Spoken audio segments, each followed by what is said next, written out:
You don't have to be Hello, and welcome to the Tulipshare Talks podcast, a podcast about shareholder activism. My name is Christine, and I'm the head of content at Tulipshare. And my name is Constance. I am the head of shareholder activism at Tulipshare. And today we'll be talking about the life cycle of a Tulipshare campaign.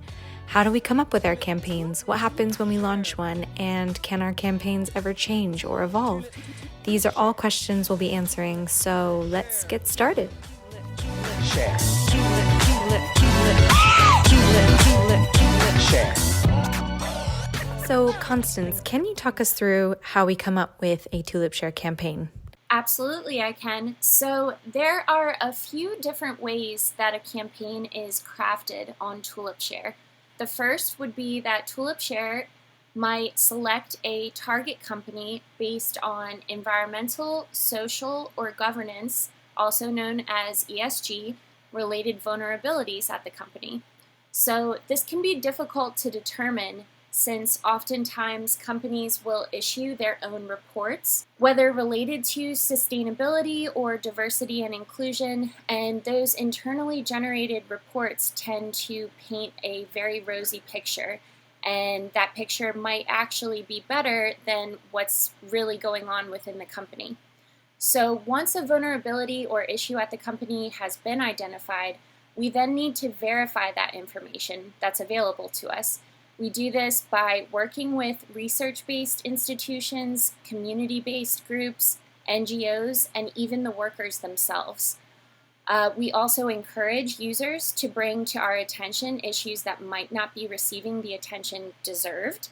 And we will then go and research, determine whether based on ESG metrics, which we can't take just one ESG rating at face value. There are different metrics that go into each different research-based company's ESG ratings.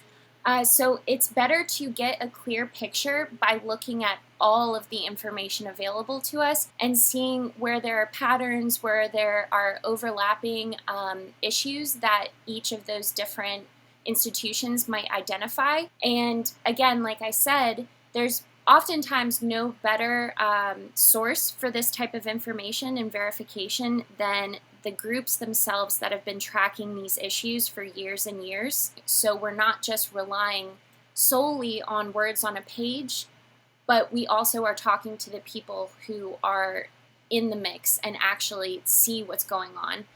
And this is something that really became apparent in our Amazon campaign with the data and the findings from the SOC and also from speaking to Amazon workers themselves. Amazon is a really interesting example of this. So not only are we looking at the information that's generated by other organizations, but we look to the actual reports that the company themselves put out.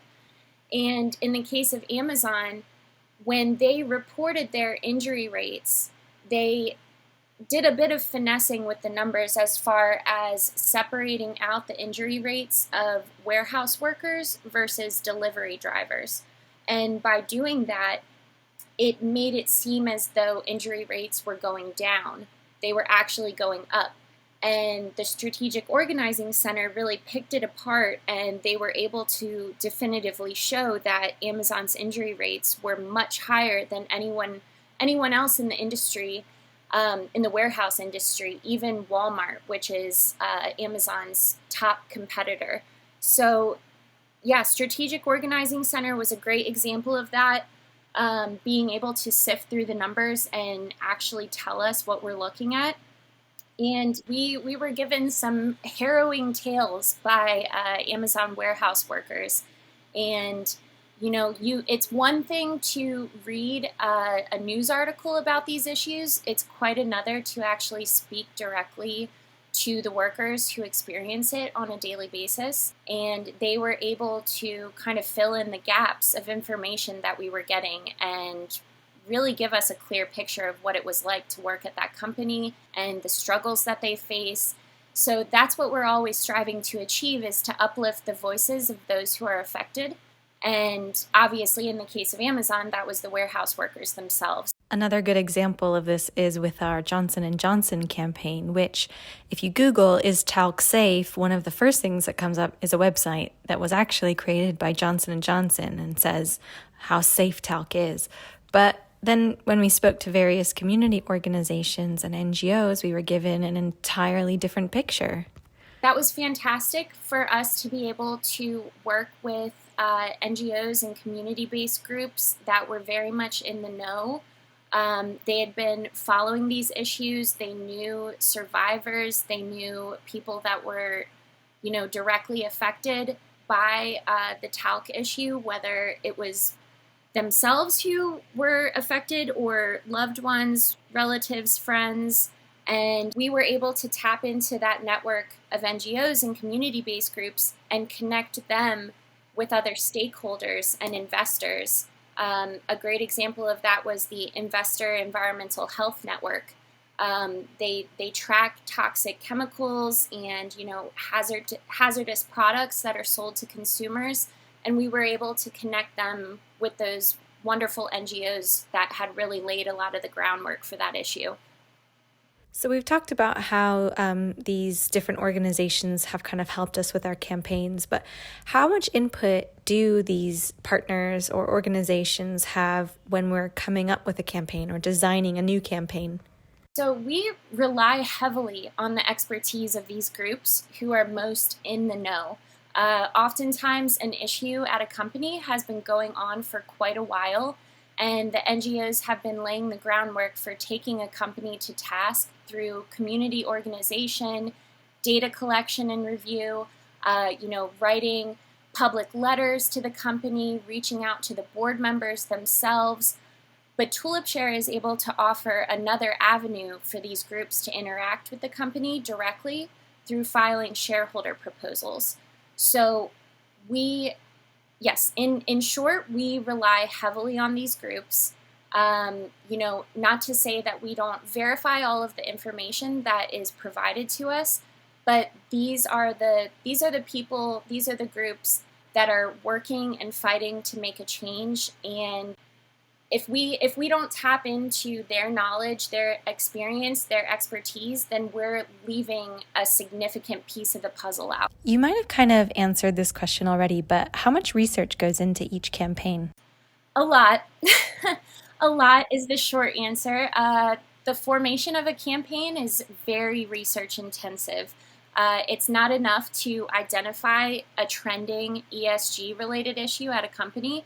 That issue needs to be reviewed, it needs to be researched to determine the facts and whether the company has made any meaningful attempt to mitigate or correct the issue. So whether that issue relates to discrimination in the workplace health and safety, the sale of a harmful product, etc., it's really up to us to connect with all the people in the know and also review and verify all of the information that we receive. Again, going back to Amazon with the workplace health and safety audit, the figures that Amazon was reporting, on its face, we could see that the injuries were going up, but the way that Amazon presented those numbers, it told a different tale. The amount of research is very heavy, and honestly, again, I have to go back to these various different stakeholders and organizations who really have laid the groundwork for that. There's the Center for Political Accountability that goes through and really tracks political spending made by companies and where that money ends up. There's the Strategic Organizing Center that tracks injury rates at companies like Amazon and really, cuts through kind of the guise that everything is okay and shows you what's really going on at the company. So without those types of organizations, we wouldn't have the full picture. And, you really have to come to the table with all of the facts and kind of all of your ducks in a row to make sure that you can defeat any challenge that the company might bring. And we don't just have to do the research to find vulnerabilities at a company, but we also have to do some research into whether the company or other shareholders have already taken any steps to address those vulnerabilities. Absolutely. So there are quite a few grounds that a company can attempt to exclude a shareholder proposal from their proxy statement. And a pretty easy one for the company to defeat you on would be that it's a duplicative filing, or that the proposal's request has already been substantially implemented. It's not enough to just identify an issue. If the issue has already been identified at the company and another shareholder proponent has filed a proposal regarding that issue, if they didn't pass with enough votes, maybe they're refiling. If they did pass, then maybe they're in talks with the company. Maybe they are checking in with the company and getting quarterly reports on progress for whatever the proposal requested. Is it possible that a Tulipshare user, aka an average person, can start a campaign of their own through our platform? Absolutely. So Tulipshare strives for retail investors to have a seat at the table, so their voices are heard in the boardroom of the companies with which they invest. Tulipshare users are able to suggest campaign ideas for environmental, social, or governance-related issues that they're passionate about. We also open up polls to our users so that they can select which identified issues resonate most with them.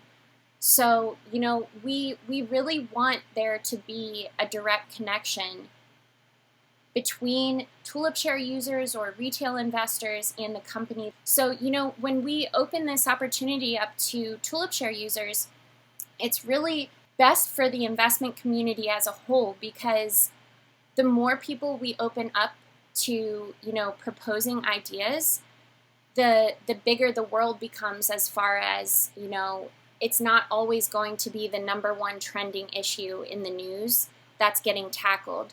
This way, we're not missing the other issues. The news cycle can only pick up so many things at once. So opening that channel of communication up to our users really allows them to voice their concerns to us, and then we can hit the ground running, research those issues, and the research is going to lead us in the direction of what is the most effective angle to tackle this issue, and how can we improve this company's policies. Last question. Once a campaign goes up on our website, does that campaign ever change or evolve? Oh, our campaigns can definitely change and evolve, and that's kind of the name of the game.